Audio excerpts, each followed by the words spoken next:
Friday at 3:30 on the East Coast, and at the perfect time wherever you are sitting. So we are here today with a wonderful guest. Excuse me, Kelsey Nelson. As soon as I get my English together, Kelsey Nelson is here with us today to talk about how we can hold students accountable in a healthy way. I am Melissa McDaniel Grisham, founder of Turning Point Dance Creations, here with my amazing co-host, Bree Zabrowski from Apollo Performance. And we are honored, privileged, happy, joyful, excited to bring Beyond the Steps to you every single Friday at 3:30 Eastern on YouTube and on Facebook at TP Dance Creations. We talk about the hard topics, the fun topics, the great topics, the thought-provoking topics around racism, sex abuse and prevention, nutrition, psychology, dance, medicine and science, lifestyle, mindset, wellness, you name it, we talk about it. And we are happy to be back for a season 4 of this show and to have Kelsey Nelson back with us for the second time as a guest on Beyond the Steps. Like I said, we are talking about accountability today. It seems to be a buzzword these days. Hold accountable, you're accountable, I'm accountable, we're accountable. We're going to talk about what that actually means and how we can do it in a healthy way. If this is an episode that you think someone else would be interested in, tag them, invite them, send them the link. They can watch live right now. If they can't watch right now, they can go back on YouTube or on Facebook at TP Dance Creations or at Apollo Performance and watch the full episode. So let's jump into it. Bree, you want to tell us a little bit about Kelsey? Yeah, happy Friday, everybody. Welcome back to Beyond the Steps. We're so pumped to have Kelsey back with us. She has over 25 years of dance experience, ranging from major motion pictures to teaching students across North America, judging for prestigious dance competitions, creating her own conditioning program for dancers. She's worked with everybody under the sun. She's toured on cruise ships and around the country. She's amazing. I wish I would have had her as my educator growing up. Thank you.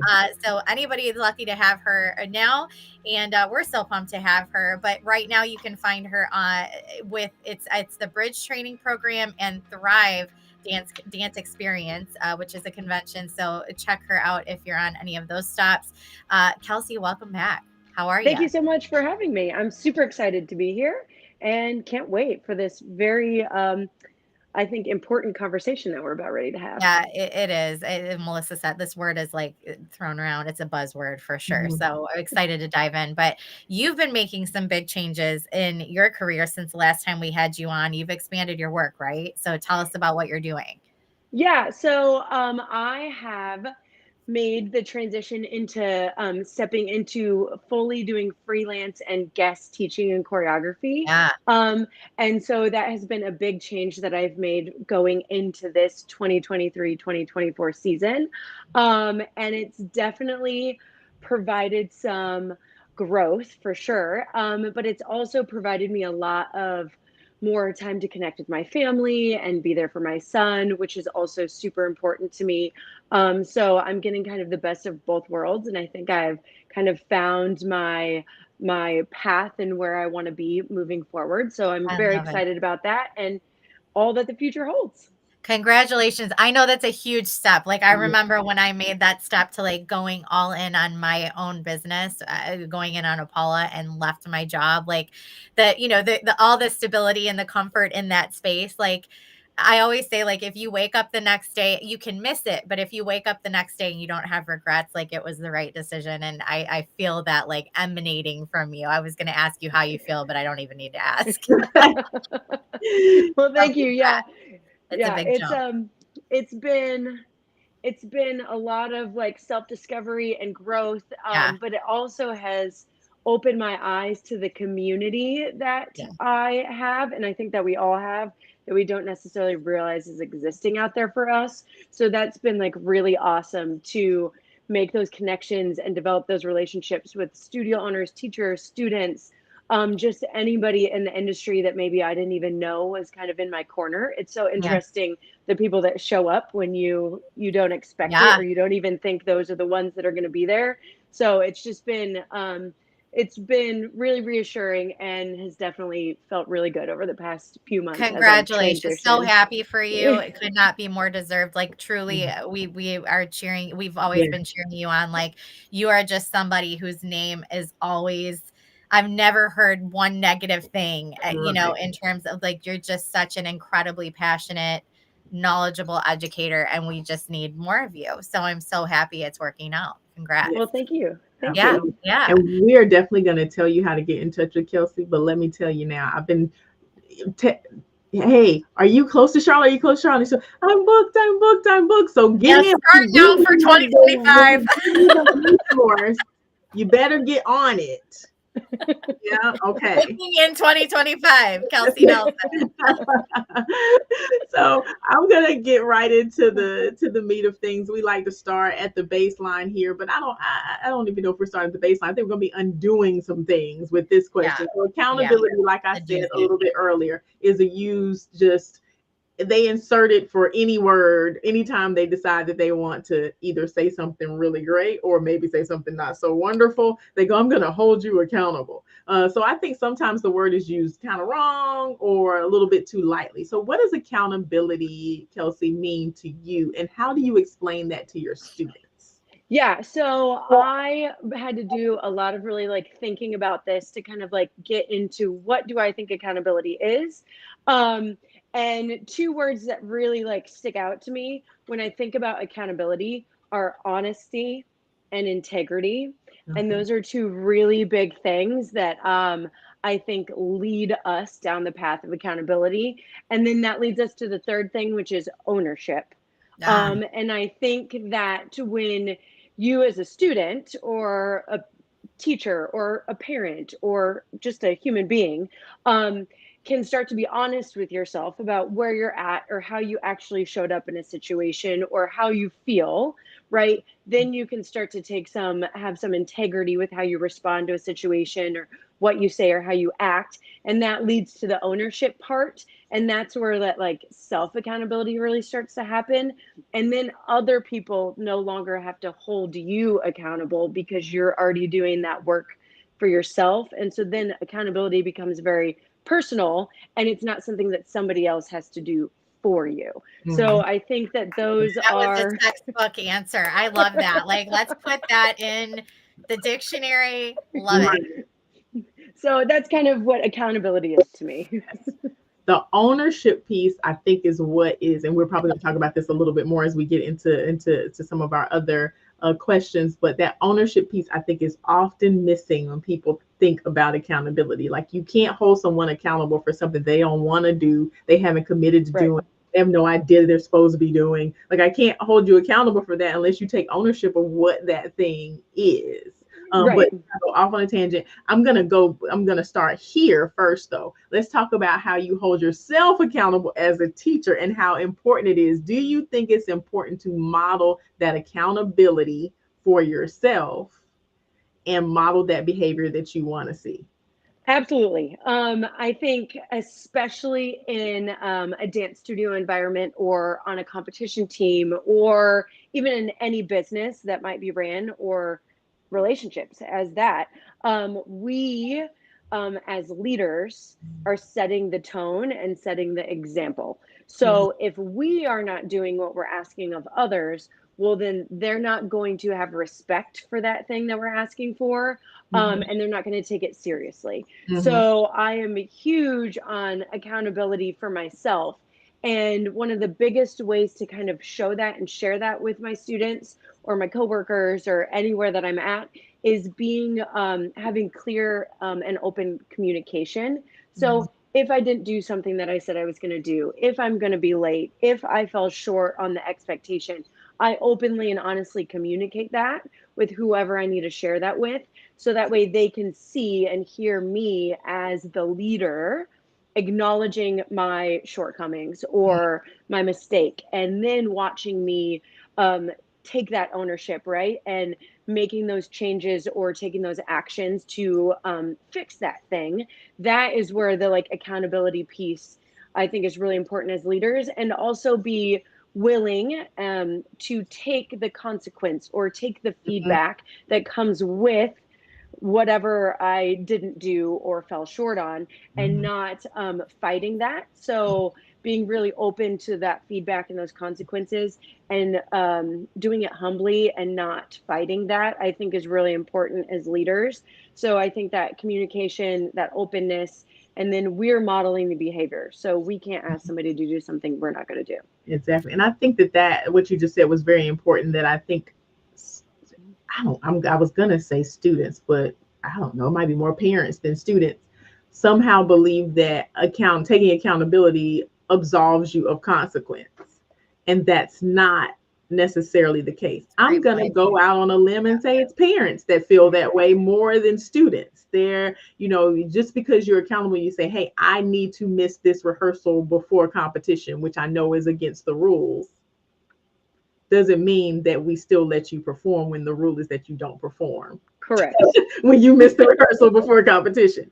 And it is so common for a parent to go, well, she told you. Well, yeah, thank you. Well, I think there's two things here that are really difficult. The first one being, this is a really challenging, we're making it sound very straightforward and black and white and easy, but the reality is, again, controversial, but there's a lot of ego in this business, right? And there's a lot of people that have trouble with clear, consistent communication. And so this concept, although it sounds simple, is not as easily adapted as one would think, which is why we're having this conversation today. There's quite a few people, and people I know personally, that have a hard time admitting they're wrong in front of their students because they're not supposed to be wrong, right? They're the teacher, they're the authority figure, they're the this, they're the that. And I think that misconception has to be thrown in the trash can, quite honestly. Yes, absolutely. But do you agree that's probably hard for a lot of people in this business? Yes. I think accountability comes with a humbleness, and it comes with a self-awareness that is lacking, I think, in general, in a lot of us. And you're right. I think it does start a lot with parents, which parents are the leaders of their household. So the kids are then following that suit and then bringing that into the class. So I think that that ego and that like not wanting to be wrong or show that you're wrong or that you made a mistake is something that we think we're doing to help our students, but in the end it's actually hurting them or lessening the like educational process. I believe in the classroom, like my job is to create a safe space for kids to fail on a daily basis so that they can learn to then get better. I was teaching a student last night and I told them that very thing. I taught them a combination and they bombed it. And I said, that's my favorite part, watching you guys struggle. And they were like, oh. Said, no, because I'm creating a space for you to learn, right? And so if we can never admit a mistake or admit that we failed at something, well, then we're never going to be able to learn from that and take those lessons and then be better the next time. And at the end of the day, that's kind of like accountability, right? We want to hold ourselves to our highest standard. And the only way we can do that is by acknowledging where we aren't at our best. So that way we can learn how to be there. Well, and I think too, like as parents and educators, the second challenge that we face is calling out what Melissa said. There are still consequences when you're accountable to something. But I think the problem is when people follow the rules and they become accountable, but the people that don't follow the rules and kind of fly under the radar and just do and don't ask and do and kind of get away with it, for lack of a better term. I think the onus is on the directors and the educators and the parents, for that matter, to make sure that they're consistent. And that's the word that you said earlier, is that consistent across the board, and that there's heavier consequences for those people that aren't accountable versus when you are accountable. Because I've had people come to me as a director in the past, follow the rules, and have to deal with the consequences that are really frustrated because so-and-so, which I missed as a director, so-and-so did X, Y, and Z, and there was no consequences. Well, why am I being penalized for telling the truth, following the rules, those types of things? So calling out that it's really important, to go back to that consistency conversation that you were having earlier. Yeah. And I think too, and this is something that I've learned with age. And I can honestly say I'm enjoying getting older, which sounds Sure. weird, but Yeah. that wisdom that comes with it. Being able to remove the emotion Yep. behind the consequence and So clutch. behind the conversation of holding someone accountable.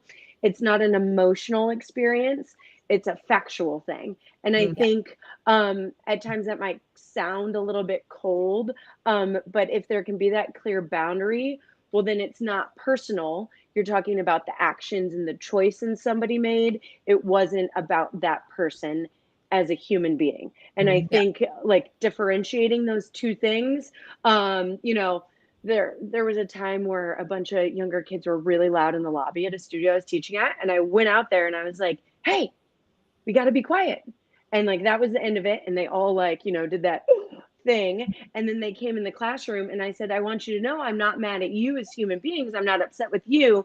It was the choice you were making to be really loud in the lobby, and that's unacceptable. So we've got to talk about that choice, not about you as a person. You've Right. got Got to it. make better choices." I love And that. so getting that clear, and whether that's a conversation with a parent or a kid or a coworker or whoever that is, kind of taking that emotion out and just talking about the action and the choice, I think makes it a little bit easier to start holding people accountable and holding yourself accountable. Mhm. Yeah, I like that. Obviously, clear expectations and goals. We're talking about consistency. That's key, right? But like, how young is too young to understand this concept of accountability? Like, can you teach a 5-year-old dancer, about accountability, or do they understand the concept? Or are we just starting to model the behavior and introduce, those themes and patterns into the way that we're talking to them and frankly, modeling to them?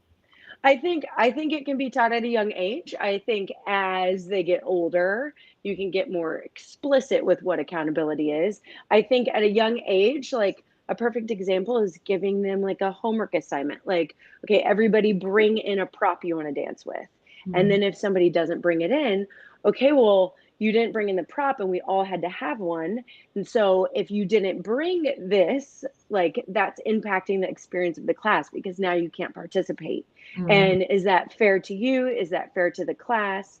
And getting them to understand that they had a responsibility and they didn't follow through on it. So they have to sit out of that portion of class, let's say, using Mhm. that as an example. Well, they're not going to like that, but they're learning, okay, I didn't do what was asked of me. So next time I've got to make sure I do that thing so I get to do the fun part of class. So getting them to understand how that impacts their experience, impacts the class, is going to help them start to understand responsibility and then accountability, and then it leads on from there. So So just what do you taking say to any, the yeah, what do you say to the parents that inevitably are going to come back to you and go, Oh "It's my gosh, not their fault. I you forgot. Don't put you ruined left my my kid out child's of experience. Yeah, you left my kid out." What do you say? well, so I had kind of the same experience actually happen last year. We were making Christmas ornaments and I handed out one to every kid and they were supposed to bring them back. And a kid didn't bring it back on the day that we were supposed to pass them out. And I let the parents know, let the kids know, reminded them multiple times. So when they did the ornament exchange, one kid was absent, so lucky for them. And then one kid didn't bring hers. So I let her sit and watch and participate, but she didn't get to take home an ornament because she didn't bring one. And the mom reached out to me and wanted to have a phone call.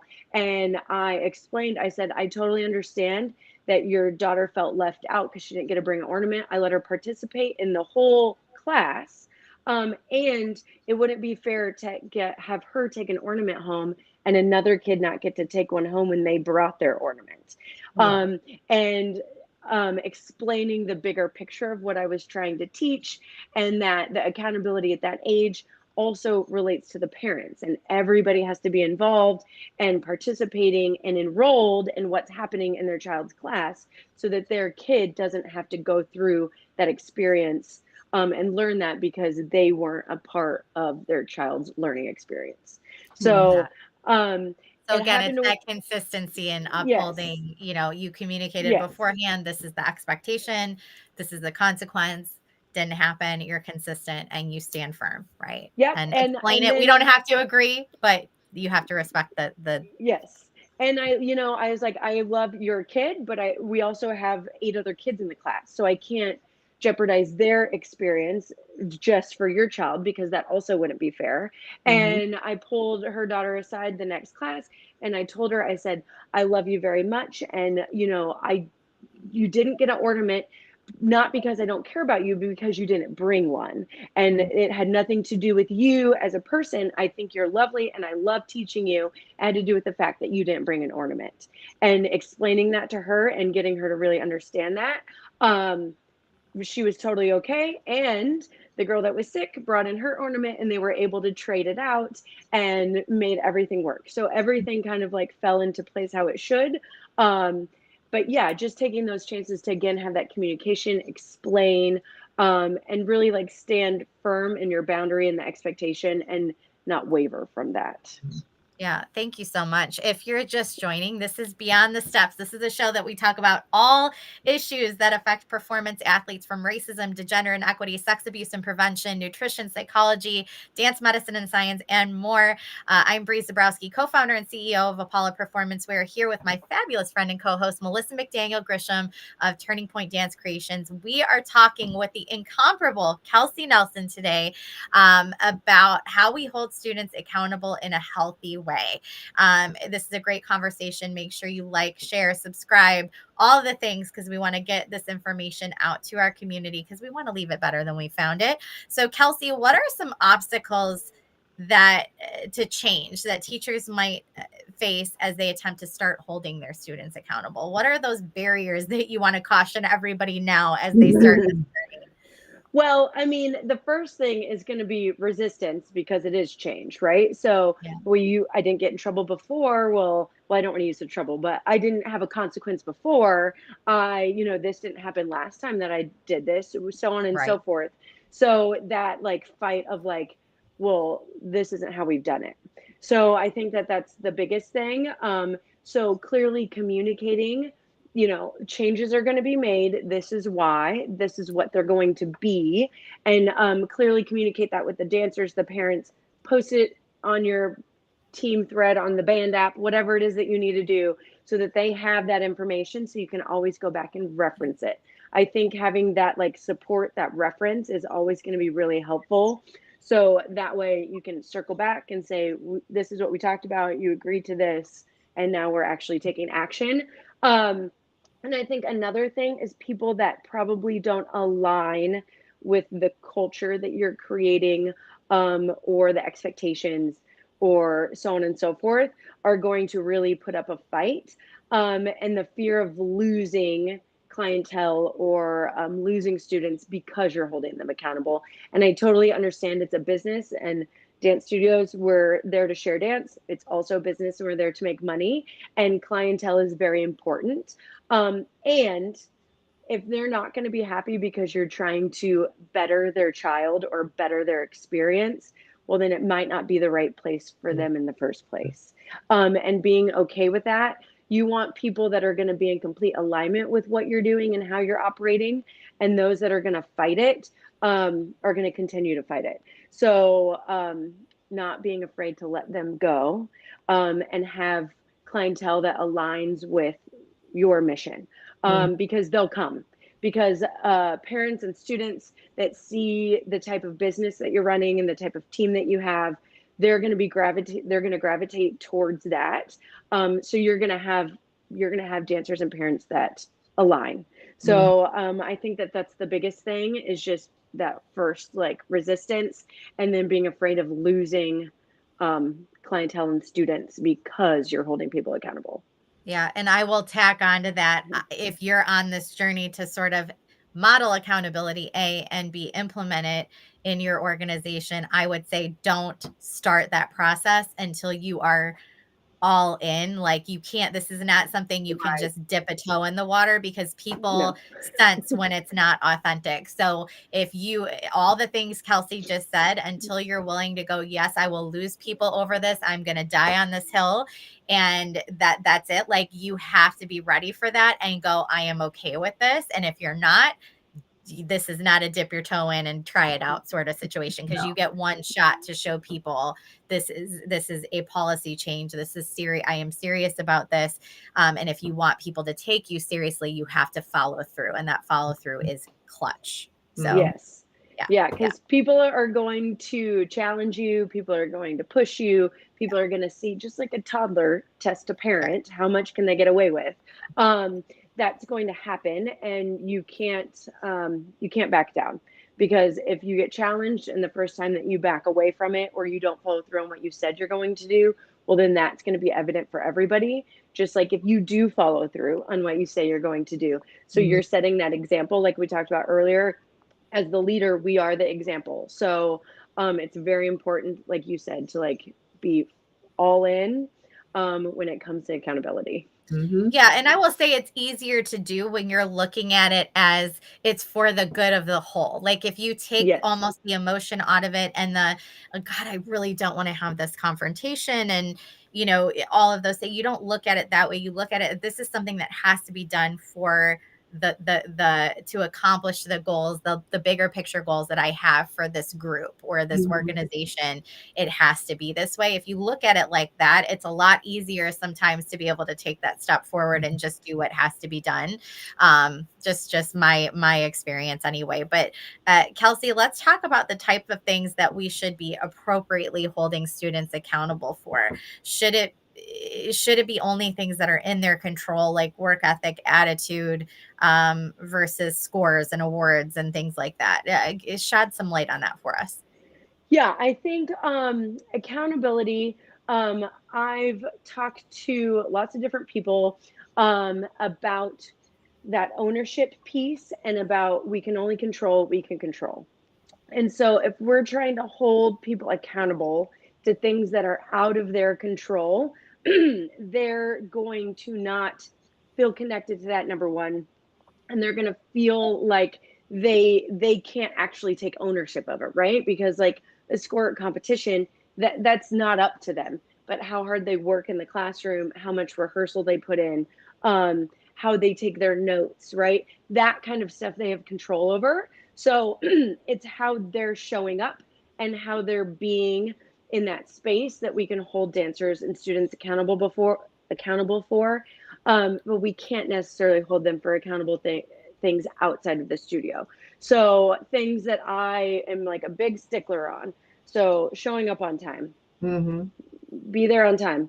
And I know that a lot of kids don't drive and their parents drive. So that's like a loose conversation that you have with the kid. That's something that you seriously address with a parent. And that's things like, okay, your parent's coming home from work to pick you up and you have to be waiting for them. Are you on your porch ready to go? Do you have your bag? Are you dressed? Is your hair done? You have your snack, your water. You're ready. You've done everything you can do so you can hop in that car and make it to the dance studio, right? So like having them understand what their piece of that puzzle is, having appropriate attire and shoes and their hair done, all of those like classroom rules, that's something that's very clear. And in the expectations, we can hold them accountable to that, right? Effort. Them understanding what effort looks like and when they're not giving everything, and being able to point that out in a way that's going to help them push themselves more rather than break down and feel like they're negatively impacting the group, right? So those kinds of conversations are more of a private thing that you would do separate.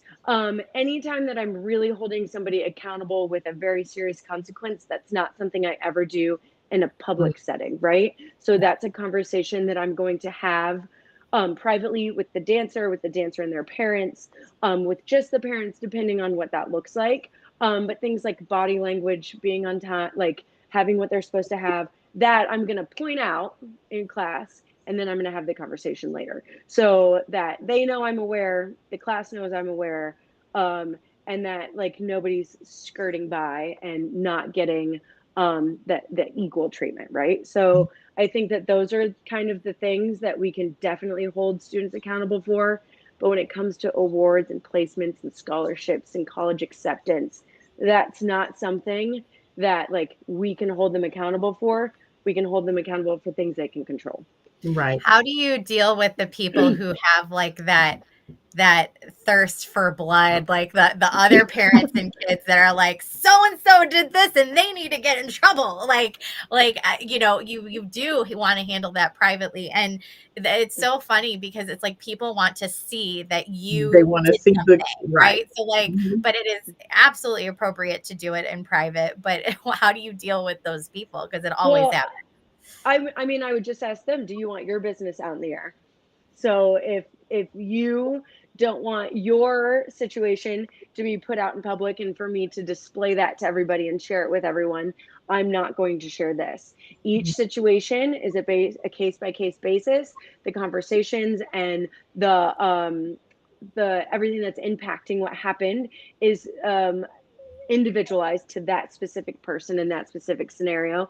So each consequence is going to be dictated based off of that, right? And I'm not airing any of your business with anyone. I'm not going to air theirs. So Yeah, that's kind of absolutely. where I would have that conversation. Short Yeah. and sweet. Yeah. Absolutely, absolutely. And I think that led and really pretty much answered my question about the right and the wrong way to hold a child accountable. And I think that, do you think, and this is going off on a tangent, but I think that this idea of public humiliation, um, I'm going to say something controversial that I grew up with. I'm 44, grew up with in the studio setting, because that was the Yes. thing. Like, I am going to, you're an example right now. And the Well, and public, I have definitely, I'm not going to sit, I've definitely done it out of, oh, yeah. because that's Oh, the way that I was taught. And you definitely have to be conscious. I am doing this right now. And you don't even go in with the intent that you're doing it, but I've done it. I'm sure, you know, you guys have done it at some point in your career. It is not the way you want to go, but Right. yeah. What are your thoughts on that, Kelsey? yeah, I think wanting to humiliate somebody is never No. a good idea.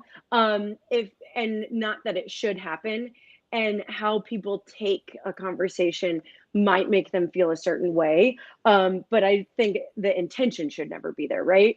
Mhm. I'm huge on like crossing of arms. So I'm like crazy about that. We'll That's do a big something very one. basic and Yeah. easy to talk about. So I'm crazy about like arm crossing. So when I'm teaching, whether I'm on a convention stage in front of hundreds of kids and I'm in the mini room and there's 80 parents sitting there, or I'm in a private lesson, or I'm in like a studio I teach at every single week, if I see a kid with their arms crossed, I'm going to call them out. And Mhm. it's like, it's not mean, it's not rude. I'm like, number 427, uncross your arms. And then I keep going on to like my teaching. Or I'll Mhm. look somebody in the eye and say, I need you to uncross your arms, or I'll walk up to them and physically just like move their arms down as I'm like moving through the classroom. So I'm acknowledging it, I'm pointing it out, but I'm not ridiculing them, right? Or like trying to make them feel bad Mhm. about it. So I think the intention behind the conversation, if you're purposely trying to make somebody feel bad about something, well, then that's the complete wrong approach. We want to bring awareness to something. So I think that that's like the biggest thing. Um, and like I'm crazy about non like physical consequences for things. So Mhm. like if somebody's late, I'm not going to make them do a 5 minute wall sit. I'm going to Right. make them empty the trashes. So that's where my Mhm. consequences are different I like than that. most. Great idea. So like if somebody walks in late and they didn't let me know they were going to be late, they'd walk in, and as they're putting their stuff down, I'd be like, make sure you let your mom know you're going to stay 5 minutes after to empty the trashes. That's Right. the end of the conversation. Right. So being like pointing that out, everybody hears that's happening. They see that I acknowledged it. The kid knows, right? But I'm not trying to make them feel bad about it. So Um, I'm so curious, what are your thoughts on team accountability? So like if one Mm. person is late, oh, one person does this, one person does that, we live and die as a team, the whole team has yes. to do X. Like what are your So thoughts on that? so if it's like a classroom setting, right? So like if somebody, I'm just going to use late because it's easy. If somebody's late to class, well, class is like a personal thing, right? So that accountability, that consequence, that's theirs personally. If somebody's late to warm up at competition, we are all standing in a circle, not warming up, waiting For you. until that person shows up. So that person knows, like, okay, they're all waiting for me as I walk up because I was not here on time and I I didn't like it. communicate that. So I I'm huge like on it. communication. If you text me and say, I'm in traffic and it's crazy and I'm going to be 5 minutes late, okay, that's forgivable, right? That's Sure. human, that's life. But if you're not going to tell me you're going to be late and you just think you can just show up whenever you want and my time is not valuable, nor is your team's time valuable, that you can even take the 30 seconds to communicate it, well, then we're all going to be waiting for you so that you see, okay, if you're this important that you're not going to communicate, you're going to be late, we're going to be waiting for you. Mhm. So making understanding those situations and those scenarios and competition performances, that's all rehearsals, that's all team. When Mhm. it's class, right, when it's convention class or anything like that, that's personal. So those consequences and that's going to look different, if that Mhm. makes sense. Yeah, Yeah. So that's kind absolutely. of how I approach that. But yeah, I'm huge on communication. If you're going to communicate something, if you're going to walk up to me and be like, I know I was supposed to bring my costume and I forgot it, and I acknowledge that I forgot it. Um, and I got to the point with my regular students that they'd be like, I know I didn't bring my costume. I acknowledge I forgot it. I'll stay and clean the mirrors. I wouldn't even have to tell them there was a consequence. They already like knew, or they'd be like, what do you want me to do? So when it gets to that point that it's not even like an upsetting thing, then you know that you've developed a culture and a group of people that are like all aligned and on board. And so again, that accountability becomes personal and it's not something I even have to do anymore. Mhm. So that's Yeah. like the goal in my mind. I love that. I love the don't make it personal. If you're just now joining us, we are talking to Kelsey Nelson about how we can hold our students accountable in a healthy way. We have had some great aha moments out there, some light bulbs. Please go back and watch this episode from the beginning. You still have a little bit of show left, so you can watch this. Still invite some people, like, share, repost, subscribe, comment, engage, all of those things. And we love to hear what you have to say about this. If you do want to watch this episode from the beginning or recommend it to someone, i.e., your parents or your students or other teachers, you can go to YouTube or Facebook at Apollo Performance or at TP Dance Creations and find the entire episode. So it sounds like you have found some great methods in order to do this, some great phrases. I've heard you say things in a way that I think, really gets the buy-in from students. But what advice would you give to a teacher who is in a situation where the parent or guardian is not upholding the accountability and not supporting your efforts? So you say, hey, you're 5 minutes late, you're gonna have to stay and take out the trash. And that parent's like, Susie, come on. They're in the door. They're like, no, you're not. What in the world do you do with that? Well, I mean, that's a hard situation. Mhm. And that's a conversation that you have separately with the parents. And I think you ask them, why? Why do you feel like you can't support the culture, the mission, the vision in this space, in these four walls? What is it that you feel that you don't align with?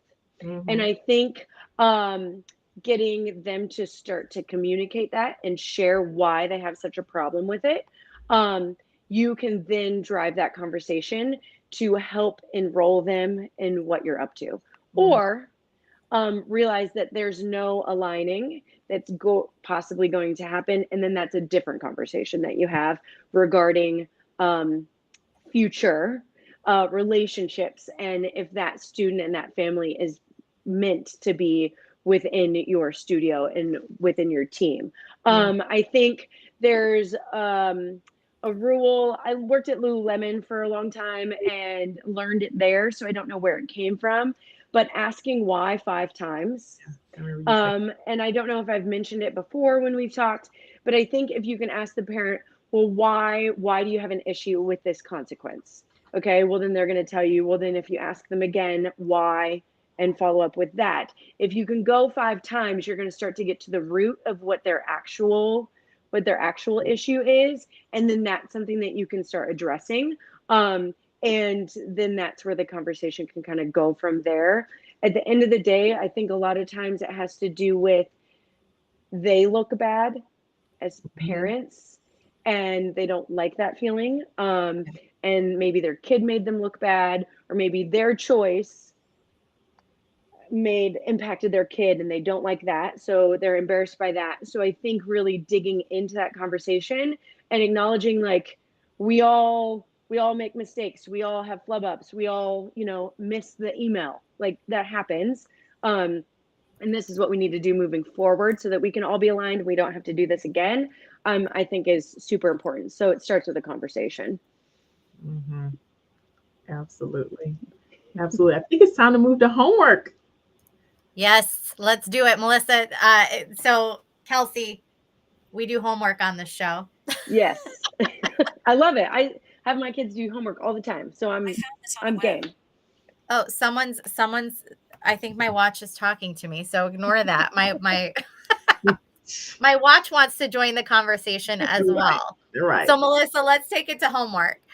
So we give homework here. What is one action you want our listeners or viewers to take between now and next week's show, which is 7 days, to make progress in this area, Kelsey? Yeah, I think the biggest thing is teachers and students, again, having a conversation. So if the teachers sit down their students and say, okay, we're going to start making an accountability list.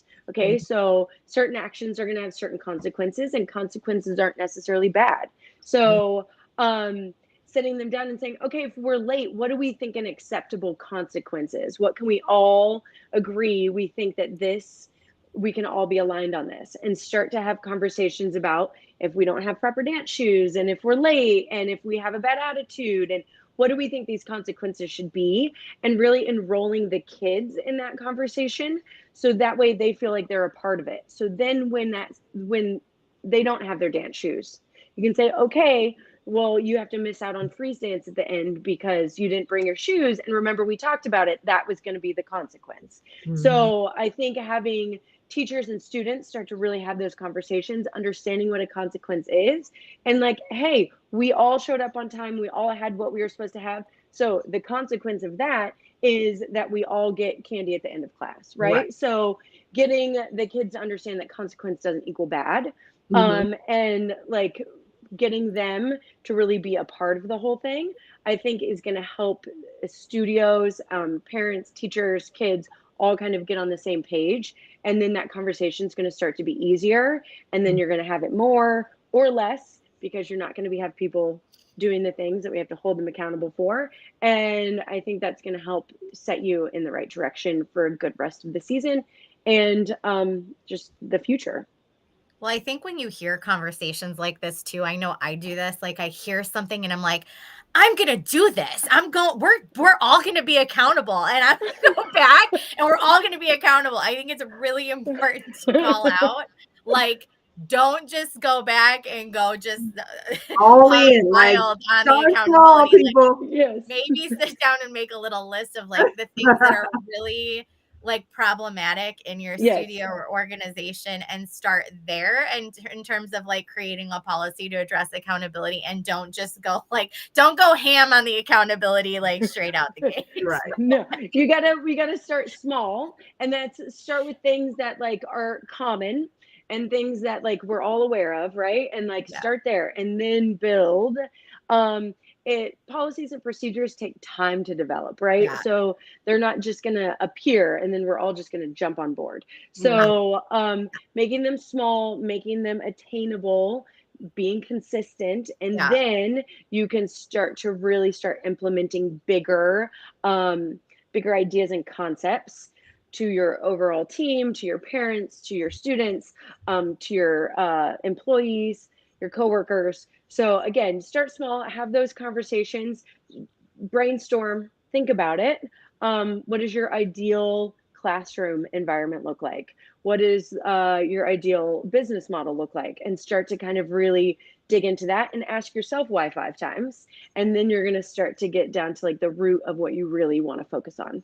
Well, a dance is such a great opportunity for this because there's such a clear like beginning and ending of the season. And so I don't know how you guys did this, but for me, like I always had the parent meeting at audition time, and then the parent meeting at the beginning of the year, a staff meeting in there, at the beginning of the season. And then sometime in January or February, I would start already thinking about the schedule for summer and for next season.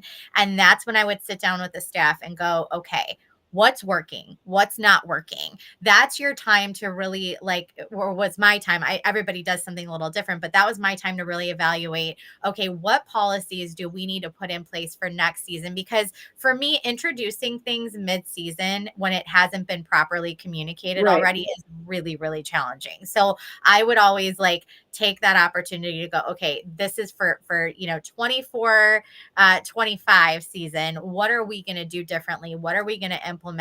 And that by the time we get to that parent meeting at auditions, everybody knows exactly what to expect. It's all laid out black and white, and we can proceed from there. Right. So how did you do that? How do you introduce changes all the time, or do you wait until that sort of new season changes over? What's your stance on that? Yeah, I would say for your overall studio, right? Just the studio as a whole, definitely the beginning of the season is going to be the right space to do that. If you have a competition team, you have kind of a second chance, I think. Yeah. Because going into competition season, you can have that parent meeting, right? This is the beginning of the season. This is before our first competition. This is kind of the expectations going into this season of the year. And that's where you can maybe implement a few, not 20, new expectations. And those expectations, you then can start practicing that follow through with a more focused group of individuals that then gives you that practice to start implementing it, maybe with our non-competitive kids or our 1 day a week students, where the parents and the kids aren't as regularly at the studio and don't have that all-in investment yet. And those are the ones that are a little bit harder to kind of get on board. So I think explaining as you were talking and thinking about the parents, explaining to them that it's a discipline. Dance is a discipline, right? And so developing that discipline takes accountability and expectations, and that's happening naturally in the classroom. How a classroom functions, especially in a dance studio, is very specific and intentional, and getting them to understand that, especially at the beginning of the season, is going to help them kind of follow that through for the entire rest of the year. Same with the competition team, kind of setting it that way so you can have that second chance to really hone that in, I think is how I would do that. Mm-hmm. Absolutely. We got your homework from Kelsey. Go for it. Baby steps, little changes. I'm going to give you another piece of homework. Take the steps initiative. Bree is popping that link up onto the screen right now. It is a free course module that talks about a number of things from professionals who develop these modules to educate you on racism, sex abuse and prevention, nutrition, psychology, dance medicine, and science, and a number of other things. It is totally free and still available to you. Kelsey, I know you are teaching now all over the place. And you are booking probably out to 2030 at this point. So how can people get in touch with you? They can email me at kjndance@gmail.com, or they can find me on Instagram at kjndance, or on Facebook. So those are 3 easy ways to get a hold of me, and reach out. And I'm always there for questions. If you have comments, feedback, I think it's important that as educators, we're always learning, right, from experiences and interactions with each other. So I'm always open to hearing that. And if you have any questions, thoughts, feelings, I'm always here. So yeah. Thank you so much, Kelsey. It's just always so much fun to have you on. I feel like we're all just like this the whole time we're talking and, taking notes. I hope everybody else out there is just walking away with a ton of great information, because we are headed into the last half of the season, or, our second half of the season, especially if you're a competition director. So this is great insight as it's things that you can implement now as you make that transition. So Kelsey, thank you very, very much for your insight and your time. Thank you. So sorry. Thank you for having me. It's fun. We're going to have you back, I'm sure, in 2024. We are already scheduling well into 2024. If there is something you want to hear about or you want us to discuss on Beyond the Steps, something you've been really wanting to dive into or learn more about, message us, shoot us a DM, message us info@apolloperformance.com. Or if you want to join us as one of our guest panelists, we're always looking for people to bring into the Beyond the Steps family. Just shoot us a message or a DM. Next week, December 8th, join us for a new conversation with Suzanne Purcell. She's the co-founder and CEO of Rise Media and also on the board for Confluence Ballet. And really, she's just focusing on bringing equity to the ballet world. We're excited to chat with her about, does the starving artist persona still exist? And what does it mean exactly and why? So join us for that conversation. Be sure to like, share, subscribe. Join the Beyond the Steps community. We really want to get these episodes out. We have so much amazing content from seasons 1 through now season 4 we're in. It's really incredible to think we've been at it for this long. And there's just so much to share with the community that we all love so much. We want to leave it better than we found it. So share away. You can find all of our episodes, season 1 through 4, on YouTube and Facebook at Apollo Performance and at TP Dance Creations. Thank you so much for watching. You have your homework from Kelsey today. And until next time, we hope you continue your journey beyond the steps. Everybody have a wonderful weekend. Bye, everybody.